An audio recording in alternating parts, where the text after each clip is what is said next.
Baik, selamat pagi kepada semua peserta dan semua yang sudah mendaftarkan diri untuk mengikuti webinar ini. Hari ini adalah webinar series kita yang keempat dengan topik Oral Hygiene Maintenance Against Bacterial and Viral Buildup, atau dalam bahasa Indonesianya adalah bagaimana kita merawat kesehatan mulut untuk mencegah terjadinya akumulasi jumlah bakteri atau virus yang nanti akan menginfeksi tubuh kita atau mengkompromi daya tahan tubuh kita.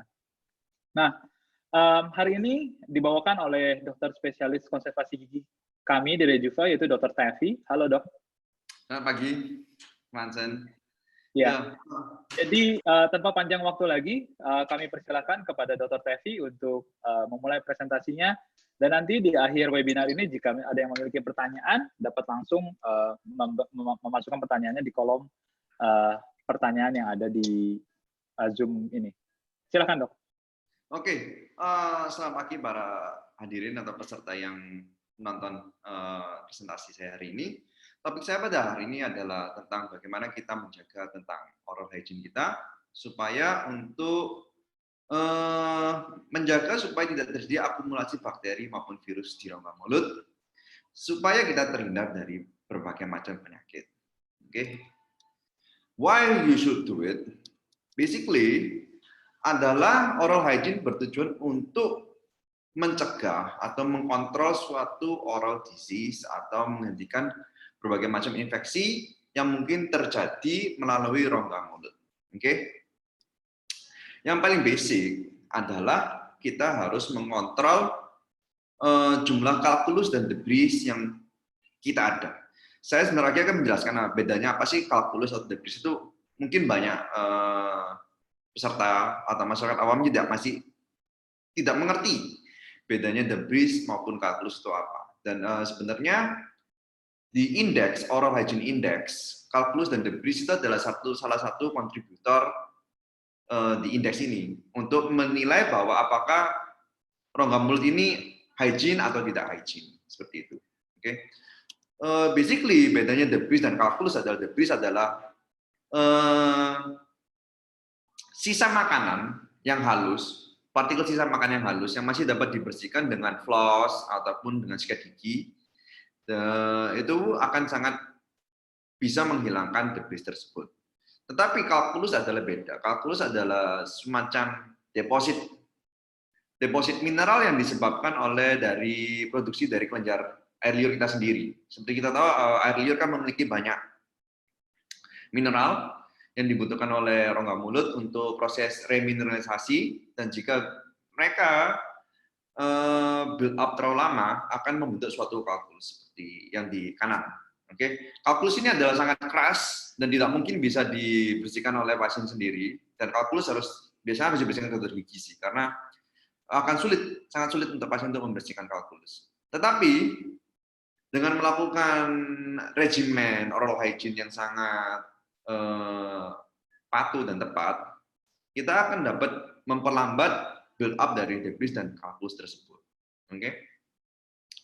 Kenapa kok kita harus menghilangkan debris dan kalkulus? Basically, jika kalian yang suka nonton sepak bola, mereka tahu stadium bahwa adalah is a home of football, debris dan kalkulus adalah the home of bacteria. Jadi kita harus mengeliminasi sebisa mungkin tempat-tempat di mana bakteri maupun virus dapat bermuara atau bereplikasi. Oke. Jadi saya akan breakdown the 5 hygiene maintenance step yang sangat simple. Yang pertama adalah dietary modification.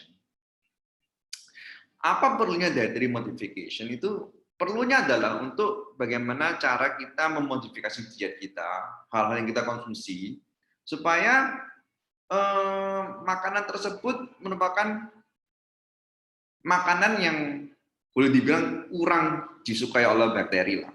Makanan yang paling gampang disukai bakteri adalah makanan dengan sugar content yang sangat tinggi. Jadi sugar content tersebut akan diurai dan menjadi makanan untuk bakteri tersebut. Oke. Jadi kita mengurangi sugar intake, kita juga mengurangi food for bacteria. Itu sangat penting. Dan kedua adalah bagaimana kita mengkontrol snack apa yang kita makan. Banyak pasien yang pasti atau masyarakat awam yang pasti suka makan snack yang bersifatnya manis, misalnya coklat lah, permen lah, atau snack-snack yang seperti itu. Oke, kita harus merubah pola snacking kita menjadi makanan snack yang lebih sehat, misalnya buah-buahan seperti itu. Oke, dan pasien harus mengetahui bahwa snacking itu boleh, tetapi kita tidak boleh melakukannya in between meal times. Jadi misalnya kita pengen makan suatu snack, karena aku pengen banget. Let's say kita pengen makan ciki lah, atau kita pengen makan poki, atau kita mau makan coklat bar yang kita suka.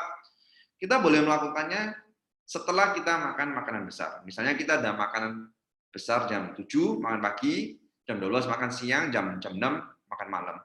Jika kita mau snack, yang paling bagus adalah setelah langsung makan. Jadi kita habis makan siang, langsung kita makan snack itu. Itu jauh lebih baik daripada kalau kita makan misalnya, kita makan pagi jam 7, kita makan snack di jam 10, kita makan siang jam 12. Itu tidak baik karena jika kita makan snack, kita memakan makanan snack di antara meal times jam 7 atau jam 12, berarti kondisi rongga mulut itu selalu penuh dengan makanan. Dan itu artinya bahwa jika kita selalu makan, kita tidak memberi break pada rongga mulut untuk menormalisasi kondisi rongga mulut. Oke?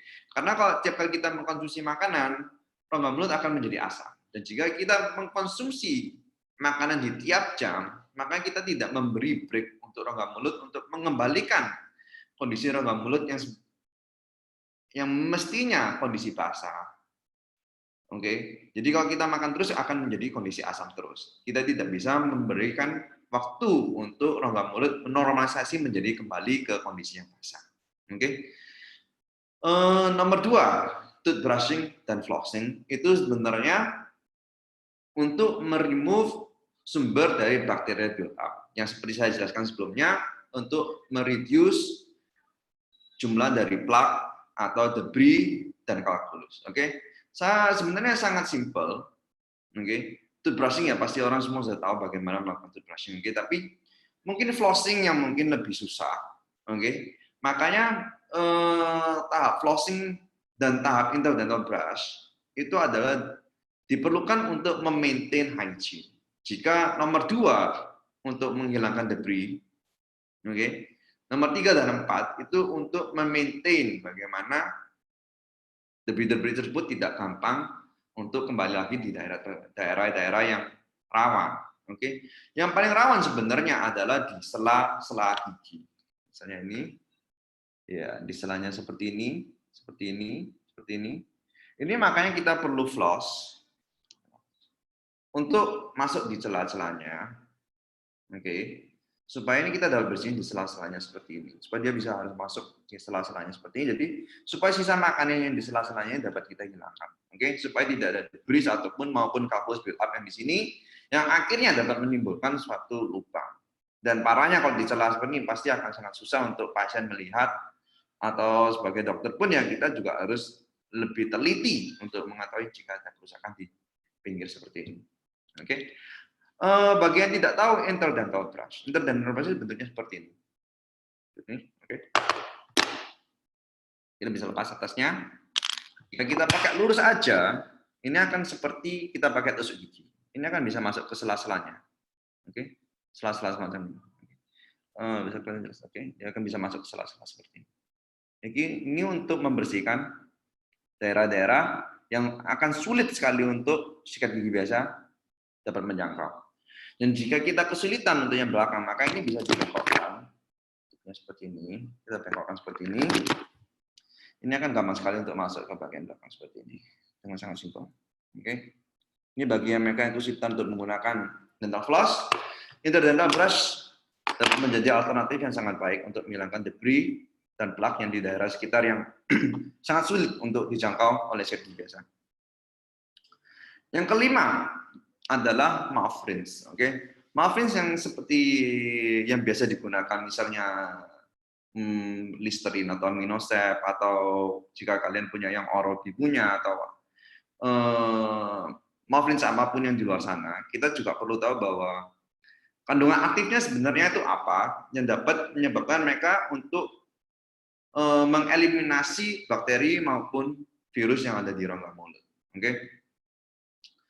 Biasanya yang menjadi bahan aktif untuk sebuah muffins untuk mengurangi bakterial dan viral load adalah yang mengandung misalnya alkohol atau chlorhexidine, hal seperti itu, dan ada yang mengandung povidone iodine. Tetapi menurut research yang terbaik adalah sebenarnya povidone iodine, karena jika kita menggunakan chlorhexidine ataupun alkohol, itu kurang efektif untuk spektrum luas bakteri maupun virus. Oke. Dan seperti kita tahu sebenarnya ya di Indonesia resistensi bakteri maupun virus sudah sangat tinggi. Makanya kita harus perlu memilih muffins yang tepat supaya pertama untuk menghindari resistensi dan kedua untuk supaya muffins ini bersifat sangat efektif untuk rongga mulut kita. Oke. Jika kita melakukan 5 steps hygiene maintenance 5 step ini, maka kita dapat yakin bahwa kita telah menjaga kondisi oral kita dengan sangat sehat. Oke. Yang terbaru yang menjadi tren pada akhir-akhir ini adalah the cough virus transmission and how to protect myself. Bagaimana sebenarnya cough virus ini adalah ya, sebenarnya suatu virus yang boleh dibilang ya seperti virus influenza, SARS dan hal seperti lainnya. Itu mereka bertransmisi dan menginfeksi dengan cara yang sama, yaitu dengan droplet infection. Jika ada orang yang sneeze maupun cough, yang bersin ataupun batuk-batuk akan menimbulkan suatu droplet. Dan droplet ini akan terhirup oleh orang sebelahnya atau orang yang di sekitarnya. Dan itu akan melalui infeksi through the airway atau melalui airway, yaitu melalui dengan rongga mulut dan rongga hidung, di mana biasa manusia normalnya bernafas. Oke. Dan pentingnya kita melakukan mouth rinse itu perlunya untuk membersihkan tenggorokan kita. Karena apa? Karena seperti kita tahu rute infeksi dari virus tersebut terjadi di airway. Oke. Dan airway itu yang seperti saya bilang sebelumnya adalah dari rongga mulut dan dari hidung, dari lubang hidung kita. Kedua-duanya akan bermuara pada tenggorokan dahulu sebelum mereka ke paru-paru. Makanya perlu untuk melakukan disinfeksi tenggorokan kita sendiri supaya tidak terjadi viral build up atau penumpukan jumlah virus tersebut ada di tenggorokan kita. Sama seperti orang mencuci tangan. Supaya untuk mengurangi jumlah virus maupun bakteri yang mungkin nempel di tangan kita, maka kita harus bersihkan sebelum kita memegang muka atau sebelum kita makan. Oke? Dan menurut research yang kita lakukan sekarang, kita sebagai dokter gigi kita mempunyai protokol bahwa kita harus memberi povidone iodine mouth rinse untuk semua pasien kita sebelum kita melakukan suatu perawatan. Karena apa?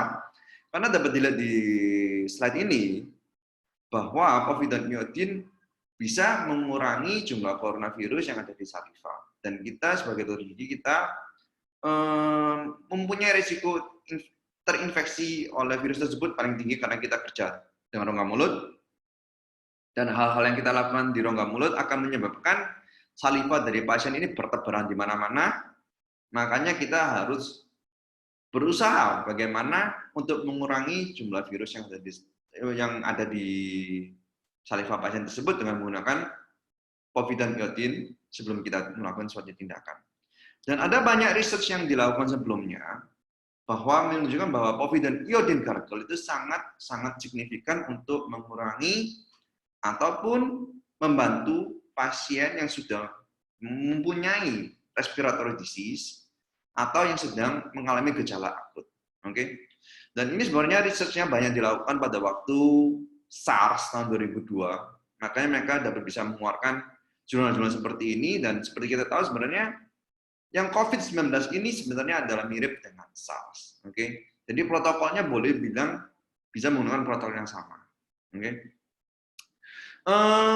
Dapat dilihat di jurnal yang ketiga bahwa povidone iodine gargle menunjukkan efektif bactericidal activity against Klebsiella pneumonia dan Streptococcus pneumonia dan rapidly inactivate SARS-CoV, MERS-CoV, influenza virus, dan rotavirus after 15% exposure. Jadi ini artinya apa? Bahwa jika kita menggargle menggunakan obat kumur yang mengandung povidone iodin, maka cukup dalam waktu 15 detik aja sudah dapat mengurangi jumlah bakteri-bakteri dan virus yang dapat menyebabkan gejala maupun virus yang menyebabkan SARS atau MERS tersebut. Jadi intinya bahwa povidone iodin ini untuk sekarang adalah gold standardnya penanganan untuk prevensi dari penyebaran maupun pasien yang sedang sakit COVID-19. Okay? Dan kebetulan di Rejuva kita sudah memformulasikan sendiri gargle kita supaya lebih mudah untuk pasien untuk langsung beli aja daripada mereka harus meracik sendiri dengan konsentrasi 0,23 povidone iodin. Akan sangat mungkin tidak visible untuk pasien-pasien biasa melakukannya. Okay, jadi kita sudah ready to gargle, yang kita punya sendiri. Dan ini adalah kita melakukan semua sesuai dengan formulasi research yang sebelumnya. Oke. Jadi take home message sedikit dari sharing saya hari ini adalah dietary change itu sangat-sangat penting, yaitu tadi yang berhubungan dengan slide-slide sebelumnya yang mengenai diet modification, bahwa kita harus menghindari makan makanan dengan sugar load yang tinggi supaya untuk mengurangi sumber nutrisi untuk bakteri berkembang. Dan kedua, don't forget to brush your teeth and don't forget to floss. Ini bertujuan untuk mengurangi bakteri load yang sudah nempel di gigi kita sendiri dalam bentuk debris maupun kalkulus. Dan yang ketiga, tidak kalah pentingnya adalah untuk melakukan mouth rinse menggunakan povidone iodin 4 kali sehari untuk mencegah suatunya infeksi respiratori. Oke. Jadi itu saja message saya pada hari ini. Please stay at home and stay safe. Thank you. Baik, terima kasih banyak Dr. Tevi atas presentasinya. Kita juga kehadiran Dr. Adri sebagai salah satu panelis join. Jadi misalkan Dr. Adri tertarik, boleh di-unmute atau ditunjukkan videonya, nggak apa-apa, Dok. Sambil ada pertanyaan yang masuk nih, Dok, pertanyaannya. Ya. Apakah tadi povidone iodin gargle itu yang sudah diresepkan atau diformulasikan sendiri di Rejuva ini hanya efektif pada virus SARS-CoV atau MERS atau virus-virus yang sekarang berada di COVID-19 gitu. Bagaimana efeknya terhadap misalnya bakteri atau virus lainnya gitu? Apakah juga tetap memberikan efek atau gimana, Dok? Sebenarnya povidone iodin ini sebenarnya sangat yang kita boleh bilang broad spectrum. Jadi tidak hanya merusak atau membunuh virus-virus yang ada sekarang, tapi juga ini bersifatnya universal. Jadi untuk semua bakteri, basically, kita bisa menanggulangi dengan menggunakan povidone iodin. Bahkan seperti kita tahu bahwa di keadaan suatu bencana, bahwa tidak ada air yang bersih pun, orang tetap dapat minum dengan aman, dengan meneteskan povidone iodin ke dalam minumannya, dan menunggu sedimentasi terjadi, dan mereka bisa langsung minum. Segitu efektifnya. Termasuk dengan parasit juga akan mati dengan menggunakan povidone iodin. Oke, menarik sekali, Dok. Lalu pertanyaannya, Dok, ini misalkan ada yang menonton dan tertarik untuk membeli, apakah sediaan povidone iodin gargle ini memang secara umum tersedia gitu? Karena setahu saya yang memang terkenal gitu ya, kalau misalnya kita ke supermarket gitu, yang ada untuk mouthwash itu ya, sorry menyebutkan brand gitu, ada Listerine, ada Pepsodent dan lain-lainnya gitu. Tapi kan saya rasa di sana ada kandungan alkohol dan lain-lainnya gitu, yang saya ragu nggak tahu apakah itu ada povidone iodinnya atau tidak gitu, Dok. Bagaimana, Dok? Kenapa, Dok? Makanya kita harus cermat tentang pemilihan mouth rinse kita, bahwa seperti saya sebutkan di sebelumnya ada menggunakan alkohol misalnya. Alkohol itu kurang efektif untuk virus-virus seperti ini dan di saat ini sekarang karena konsentrasinya kita juga tidak pernah tahu di di label kontennya berapa persen. Iya. Dan memang secara research pun virus kurang efektif sih dengan menggunakan alkohol Iya. alone. Jadi Kemarin memang di webinar terakhir memang Dr. Felix juga menyatakan bahwa alkohol itu minimal konsentrasinya harus 70% untuk membunuh virus COVID ini gitu. Jadi memang saya rasa nggak mungkin di Listerine atau di sediaan mouthwash lainnya itu mengandung alkohol yang lebih dari 70% gitu di sana. Ya, karena kalau lebih dari 70% seperti kita tahu di oral mucosa, di rongga mulut akan sangat-sangat mengiritasi. Oke. Jadi perih ya dong. Kenapa? Perih, sensasi perih atau sensasi apa dok? Sangat-sangat perih dan misalnya kita ada sariawan pun, jika ada agent yang iritatif, maka sariawan pun akan sangat susah untuk sembuh karena ya bagaimana mau sembuh ada agent iritasi seperti di itu mouthwash-nya itu. Okay. Jadi memang tadi disebutkan kenapa? Gold standard di masa pandemi COVID-19 ini untuk saat ini adalah memang yang paling baik adalah povidone iodine gargle karena secara studi tadi dalam waktu berapa menit dok bisa menginaktivasikan virusnya? 15 detik. 15 detik, oke. Ya. Oke. Jadi sangat-sangat efektif dan tidak menimbulkan resistensi. Itu sih yang paling penting. Gitu. Lalu dok, untuk anjuran penggunaan mouthwash ini, apakah kalau biasa saya misalkan menggunakan mouthwash kan biasanya habis makan saya lakukan mouthwash gitu. Jadi mungkin sehari karena saya pagi habis sikat gigi saya mouthwash, malam habis sikat gigi saya mouthwash, dan siang kalau saya habis makan siang saya mouthwash.